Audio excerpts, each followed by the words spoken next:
वतन इन्फो के नाजरीन को अस्सलामुअलैकुम। यूनुस एमरे कौन थे? यूनुस एमरे ओहदा छोड़कर दरवेश क्यों बने? इमरान खान क्यों यूनुस एमरे से मुतासिर हुए? मोहतरम नाजरीन, यूनुस एमरे तुर्क जबान के मशहूर सूफी शायर थे।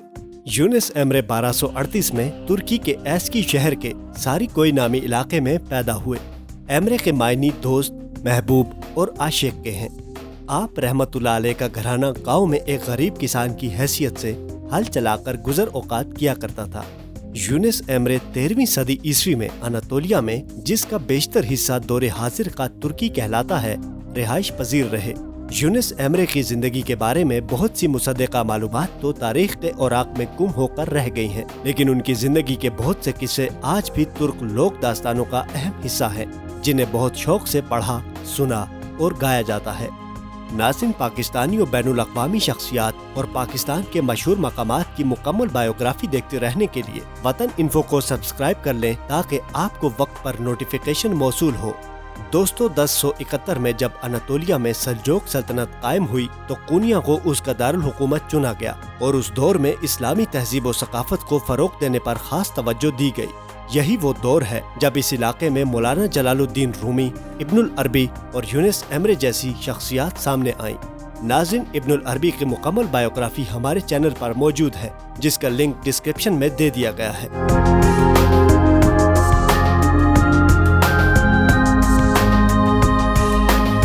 यूनुस एमरे ने जब अनातोलिया में आंख खोली तो न सिर्फ ये खिता तिजारती और फनून लतीफ़ा की सरगर्मियों का महवर था, बल्कि सियासी कशमकश का भी शिकार था। 1230 में अनातोलिया पर मंगोल हमले ने तुर्क बादशाह अल्प अरसलान की सल्जोकी सल्तनत को कमजोर किया और सल्जोकी सल्तनत का असर रसूख चंद शहरों तक ही महदूद होकर रह गया। ताहम सल्जोक दौर में सूफी उलमा को माशरे में खास मकाम हासिल था और ये सूफी न सिर्फ मजहबी मामलात में बादशाह और कौम की रहनुमाई करते थे, बल्कि उनके पास बहुत से अहम सियासी ओहदे भी थे। यूनुस एमरे भी सल्जोक दौर में सरकारी ओहदे पर फाइज रहे। एक साल जब कहत साली की वजह से फसल कम हुई तो यूनुस ने जंगी फल इकट्ठे किए और उस वक्त के मशहूर सूफी आलिम हाजी बेक्ताश वली के दरसगाह पर जाकर उनसे फलों के बदले काश्तकारी के लिए बीजों का मुतालबा किया। सूफी बेक्ताश वली ने खुद उनसे पूछा कि बेटा, तुम गंदुम लेना चाहते हो या बरकत? ये सवाल उन्होंने 3 मरतबा पूछा। यूनुस नो उम्र थे, इस लफ्ज से ना आशना थे। उन्होंने पूछा, क्या बरकत इतनी ही जगह लेगी जितना के अनाज? जवाब मिला, नहीं, बरकत तो छोटी सी जगह में समा सकती है। यूनुस को ख्याल आया कि उनके यहाँ लोग फाकों से मर रहे हैं, ऐसे में इतनी छोटी सी चीज लेकर क्या करूँगा। यूनुस ने दरगाह से गंदुम और अनाज की बोरियां उठाईं और खुशी खुशी गांव की तरफ रवाना हो गए। लेकिन रास्ते में उन्हें ख्याल आया कि उन्होंने दुआ के बदले बीज लेकर गलती कर दी। अपनी इस गलती का मदावा करने के लिए वो हाजी बेक्ताश वली के पास लौटे और उनसे गुजारिश की कि उन्हें बरकत चाहिए। जवाब मिला कि अब बरकत शेख ताब्तुक एमरे को भेजी जा चुकी है। तालीम मुकम्मल करने के बाद यूनुस एमरे नालिहान शहर के काजी मुकर्रर हुए। अदल कायम करना उनकी जिम्मेदारी थी। यूनुस एमरे अदल की फराहमी में किसी रियायत के कायल न थे।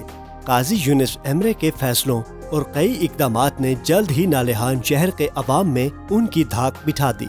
नालिहान शहर में सूफी बुजुर्ग ताब्तुक एमरे की दरगाह भी थी। यूनुस एमरे की ताब्तुक एमरे से बतौर काजी कई मुलाकातें हुईं, जिनसे वो बहुत मुतासिर हुए। यूनुस पर सूफी ताब्तुक एमरे की सोहबतों का कुछ ऐसा रंग जमा कि उन्होंने ताब्तुक एमरे की शागिर्दी इख्तियार करने और उनसे हुसूल इल्म के लिए काजी के मनसब से इस्तीफा दे दिया। ताब्तुक एमरे से मुताल्लिक मुकम्मल बायोग्राफी जल्द इस चैनल पर अपलोड कर दी जाएगी।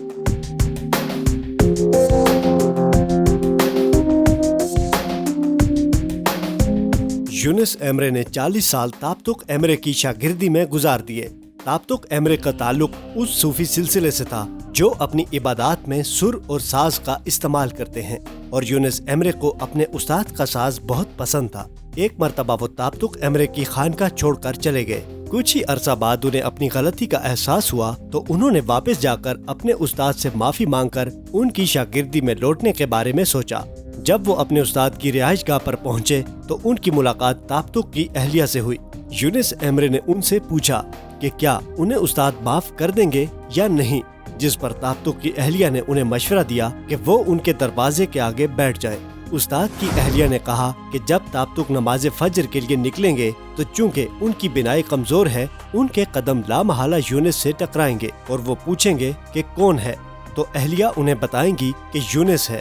اگر تابتک نے جواب میں پوچھا کون یونس، تو وہ خاموشی سے چلے جائیں، لیکن اگر انہوں نے یونس کو پہچان لیا تو سمجھ لیں کہ ان کے استاد ان سے نالاں نہیں۔ روایت ہے کہ صبح جب یونس ایمرے کے استاد کے قدم ان سے ٹکرائے اور انہوں نے پوچھا کون ہے، تو ان کی اہلیہ نے انہیں بتایا کہ یونس ہے، تو تابتک نے خوشی سے کہا میرا دوست یونس آ گیا۔ یونس ایمرے کے دور میں ادب میں فارسی اور عربی الفاظ کا استعمال زیادہ کیا جاتا ہے، جس کی وجہ اناطولیہ میں رہنے والے عام ترک اسے سمجھنے سے قاصر تھے۔ یونس ایمرے وہ پہلے ترک صوفی شاعر تھے جنہوں نے اپنی شاعری کے لیے آسان ترک زبان کا انتخاب کیا، جس کی وجہ سے ان کا پیغام عوام کے دلوں میں اترا اور ان کی مقبولیت اور پیروکاروں میں تیزی سے اضافہ ہوا۔ یونس ایمرے نے اپنی شاعری کے ذریعے اسلام کے 3 درجے بیان کیے۔ پہلا ایمان یعنی ایک خدا پر یقین، دوسرا اسلام یعنی اسلامی اصولوں کی پابندی، اور تیسرا احسان یعنی خدا کے بندوں سے حسن سلوک۔ اور ان کے مطابق صوفی وہ ہے جو اسلام کے پہلے 2 درجے عبور کر لے اور تیسرے کی تلاش میں رہے۔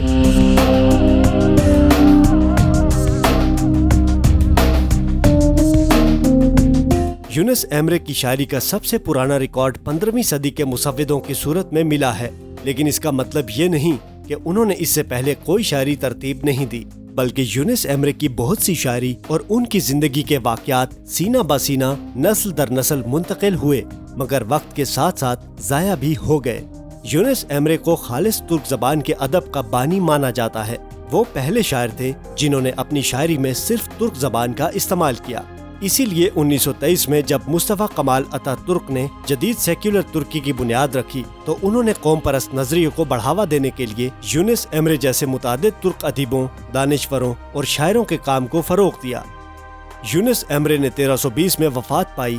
حضرت یونس ایمرے کے مدفن کا یقینی علم نہیں ہے، غالب امکان یہی ہے کہ آپ ساری کوئے میں دفن ہیں۔ اقوام متحدہ کے ادارہ برائے تعلیم، سائنس اور ثقافت یونیسکو نے یونس ایمرے کے انسان دوست پیغام کو سراہتے ہوئے ان کی 750ویں سالگرہ کے موقع پر 1991 کو یونس ایمرے کا سال قرار دیا تھا۔ سن 2015 میں ترک ٹی وی چینل TRT پر یونس ایمرے کی زندگی پر ڈرامہ سیریل یونس ایمرے محبت کا سفر نشر کیا گیا تھا۔ 2 سیزن پر محیط یہ وہی ڈرامہ سیریل تھا جسے وزیر اعظم عمران خان نے اردو زبان میں پاکستان میں نشر کرنے کا فیصلہ کیا۔ آج بھی ترکی میں استنبول سمیت کئی شہروں میں یونس ایمرے کے یادگاری مجسمے موجود ہیں۔ تو ناظرین، آپ کو یہ بایوگرافی کیسی لگی کمنٹ باکس میں ضرور بتائیے گا۔